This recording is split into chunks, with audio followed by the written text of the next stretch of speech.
G'day guys, welcome back to the channel if you're a regular, but if you're watching for the first time, it's great to have you here and I hope you stick around. I've been living in Vietnam since 2010, so keep that in mind while watching this video.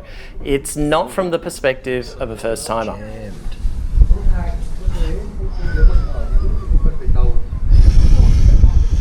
What a lovely bunch of coconuts. Kind of sweet, but it's got that typical coconut taste where it kind of tingles on the tip of your tongue.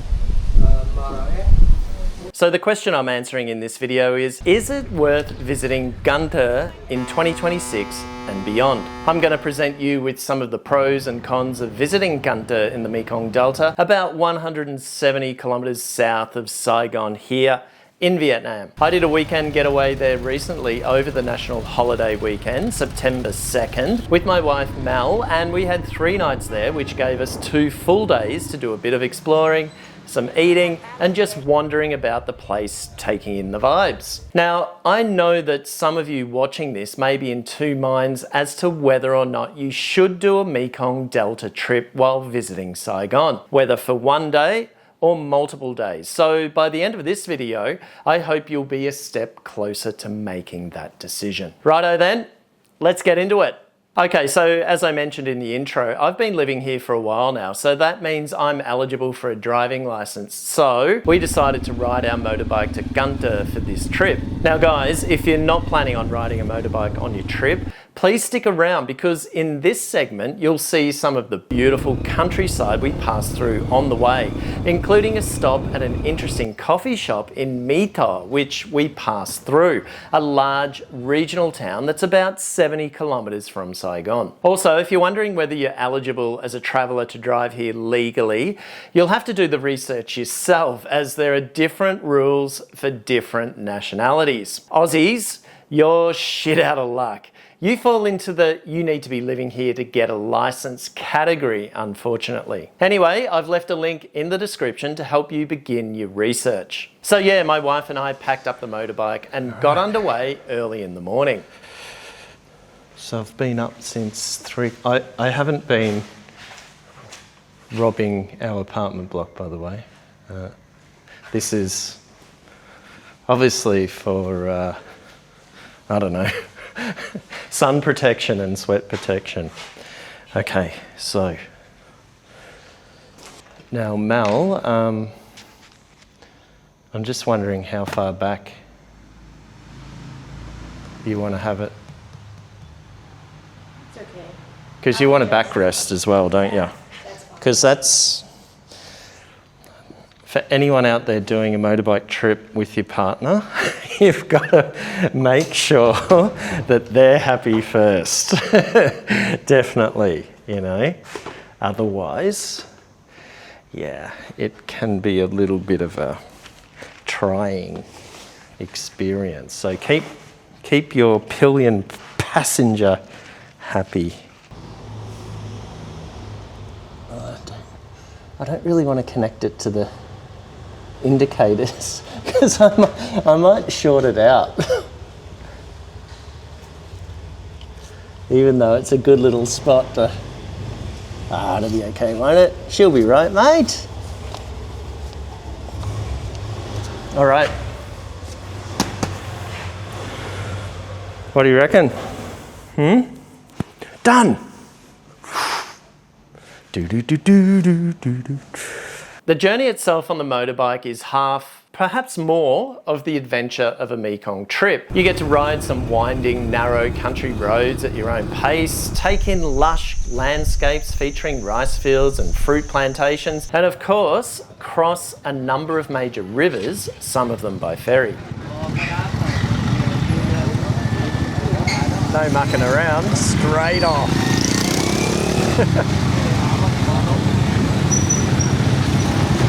Hey Mel,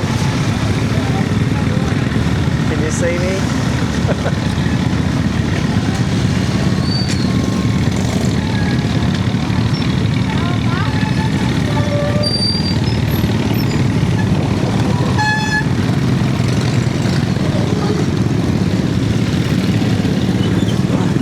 Oh.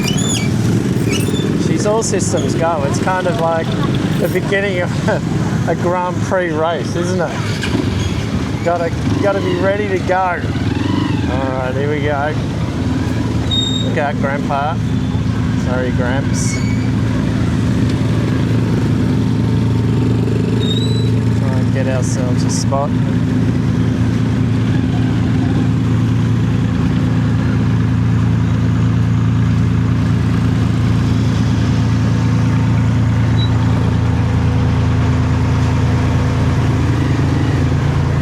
That's the thing about these big bikes, the turning circle ain't great.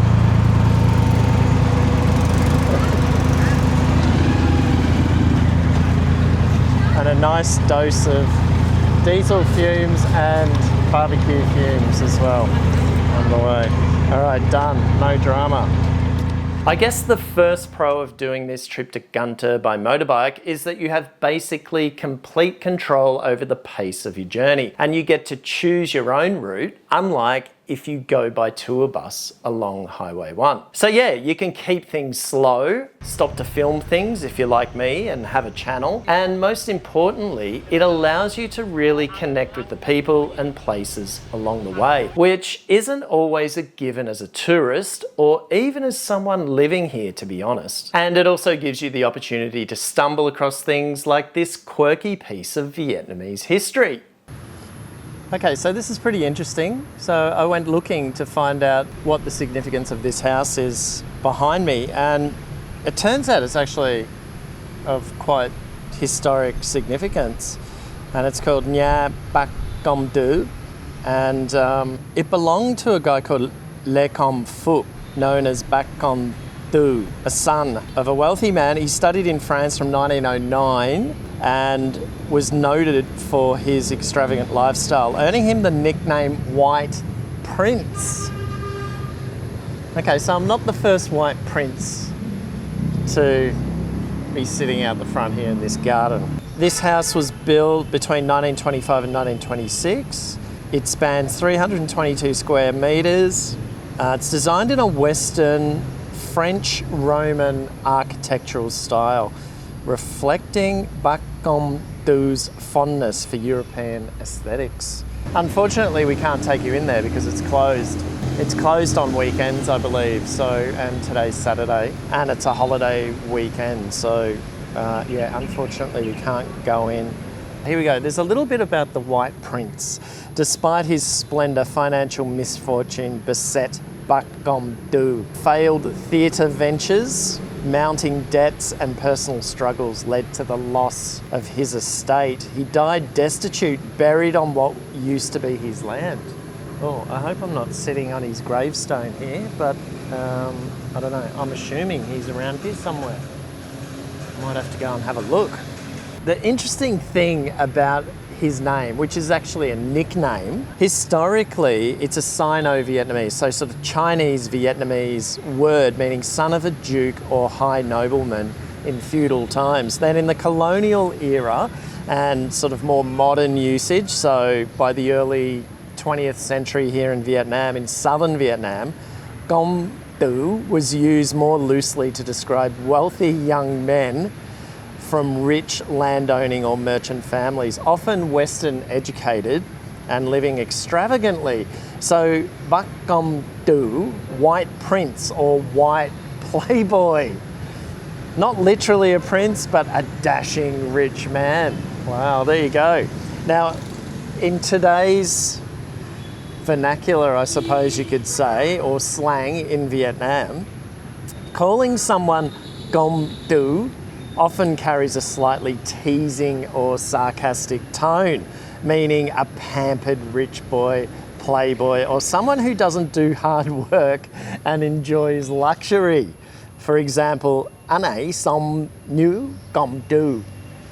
He lives like a spoiled rich kid. How about that? Hey, what a find, hey? Really cool, and it kind of fits in with the mansion that I am planning on visiting, probably next month, I would say, or the month after, in Bạc Liêu. There's another house that's similar to this, and a man who had the nickname as the Bạc Liêu Dandy lived in that property there, and he met the same fate. I believe he died destitute, and he was the first man, I believe, to own an aeroplane in Vietnam. Such was how rich he was, and then he ended up dying in poverty. So it seems to be a bit of a theme around here. I hope it doesn't rub off on me too much though. So yeah, it's not just about the destination, especially down there. It's about how you ride, or is it how you arrive? Is it how you drive, or it's how you drive? It's not how you drive, it's how you arrive. Anyway, it's good, but doing it this way can take most of the day, especially if you drive like me, which is fine if you have the time. So I guess that's the first con of this trip to Cần Thơ.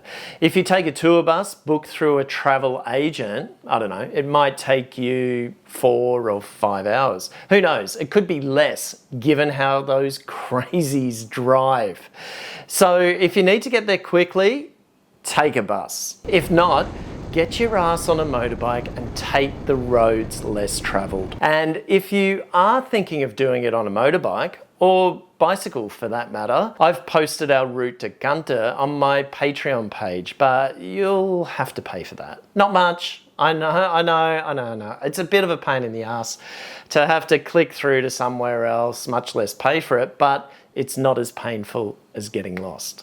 Okay guys, so based on this recent experience alone, I can't not recommend Wink Hotel for a stay. And before you jump on the keyboard and accuse me of taking cash for comments, this isn't a sponsored video. We paid our own way, all the way. Anyway, I don't get enough views for anyone to want to pay me.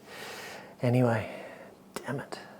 So the hotel's only been open for about 18 months, so everything's modern and clean. There's a rooftop pool and bar that offers great views over the city, and it's just a short walk to the river and the old market, where a lot of the sightseeing and dinner boats moor. We paid something like $40 a night for a room on the 7th floor, which included breakfast, and they've just opened an awesome beer garden out the back, and we happened to be their very first customers. I don't know how that worked. The beers went down real well after a long ride getting there. Anyway, it was great value for money, definitely another pro for this trip.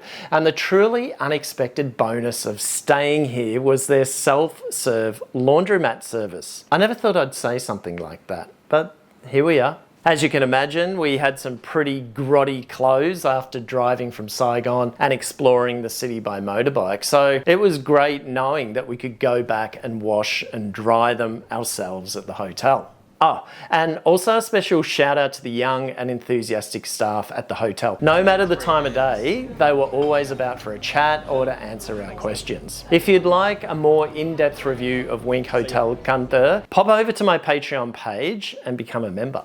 Now, food's a huge part of any trip in Vietnam, and as a destination for eating, Cần Thö's a great place for it, so that's a definite pro for visiting it. I'm not going to list everything here that we ate, plus I've already uploaded a couple of videos about it, so go and check those out when you get the chance. But I'll touch on the highlights so you can get a little taste of it. At Bánh Batêsô Phu Gung on Detam Street, not far from our hotel, you'll find a family-owned spot where we came across some amazing bánh xếp. While bánh xếp isn't a specialty of Cần Thơ, you can find it everywhere in Vietnam. I swear this one is probably the best one I've ever had, and I've eaten a lot. This store has been here for decades, serving up these deep fried and crispy good things, and they tell me they sell 500 of these things a day.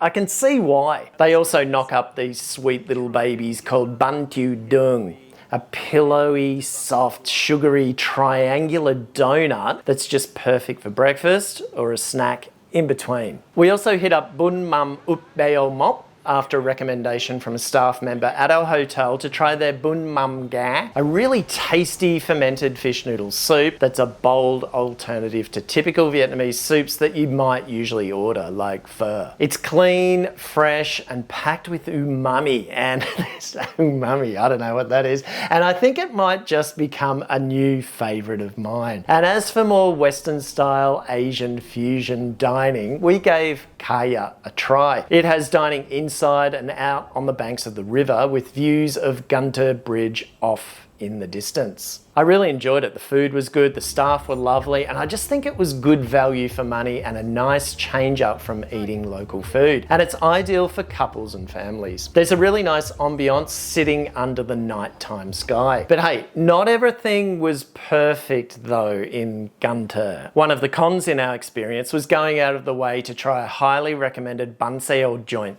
about a 5-kilometre taxi ride from our hotel. On the back of positive reviews online and a couple of recommendations from hotel staff, we decided to try it because I had a hankering for Batêsô, and after all, the Mekong Delta has become a bit of a mecca for it. But sadly, this one was a big disappointment. It was soggy, bland, and missing that signature coconut flavour that comes through in a good one. Funny, because you're absolutely surrounded by coconuts when you're in the Mekong. So how do you screw that up? On the upside, the restaurant did have a cool vibe with its walls covered in photos of iconic Vietnamese leaders from the past. Unfortunately though, the food just didn't deliver when it counted, unlike the Vietnamese heroes adorning the walls. If you want to find out which restaurant I'm talking about, you can join my Patreon and read the review there. So a big thing for us on this trip was to keep clear of the touristy things. So that meant instead of hitting the famous floating markets of Gai Rang and taking a dinner cruise with karaoke, we wanted to explore Gunter's quieter side, and to be honest, that's not too hard to do because the pace here in Gunter is quite a bit slower than what I'm used to in Saigon, which is a good thing.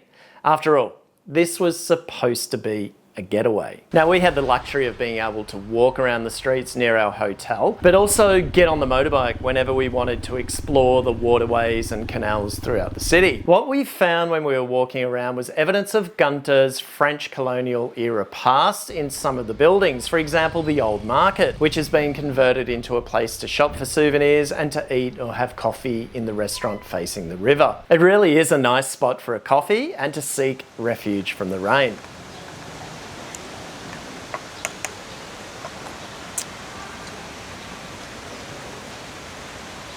Not bad. Bit pricey though, but you know, whatever.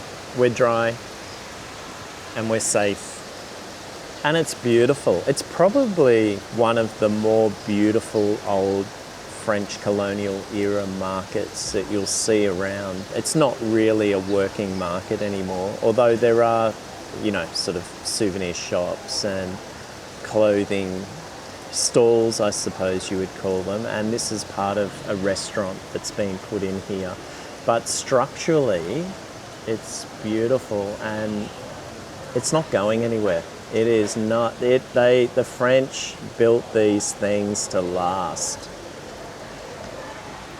I also enjoyed wandering around what I guess is the old warehouse neighbourhood near the river, which still has plenty of flourishing wholesale businesses selling seafood and rice and fruit and a whole bunch of other things, alongside noodle shops and cafes. So, like, what so often happens on a Mekong trip or any trips in Vietnam, things don't really go to plan. So, right at this moment, we're not going to bring you the third place that we had planned to bring you today. They're closed. Everyone seems to be asleep.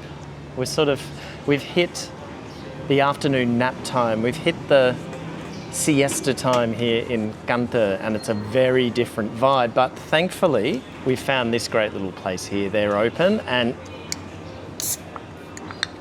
they serve cold beer, funnily enough. So we're going to sit here and have a cold drink. Probably go back to the hotel and then tonight hit up the third place that we wanted to show you. Until then, cheers. Yeah, let's see.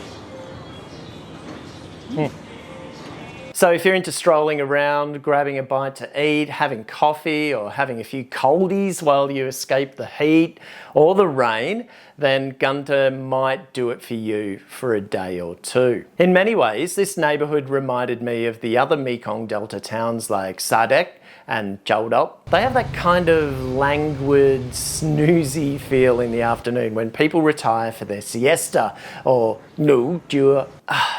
Yeah, I can't ever say that word properly. Anyway, it means sleep, afternoon nap, you know. I think you get what I mean. And then things come alive in the evening, and Gunther has a nice relaxed night market where you can stroll around and not have touts pestering you constantly. Although I noticed plenty of lotto ticket sellers out trying their luck, but that's kind of normal. So that's a real pro for mine. As I said, we weren't looking to be entertained or stimulated. We just wanted to get a feel for the place. And this area really delivers on that, I think.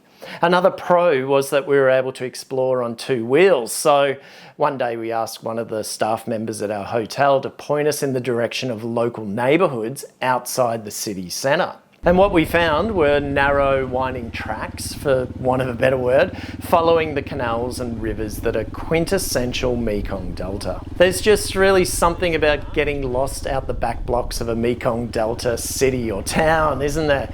And just going with the flow and seeing where things take you. And it took us to a nice homestay where we stopped for a coconut, and then we finished off our little outing with lunch at this place, which I've already mentioned earlier and featured in another video, so go and check that out when you get a chance. So is Gunther worth visiting in 2026 and beyond?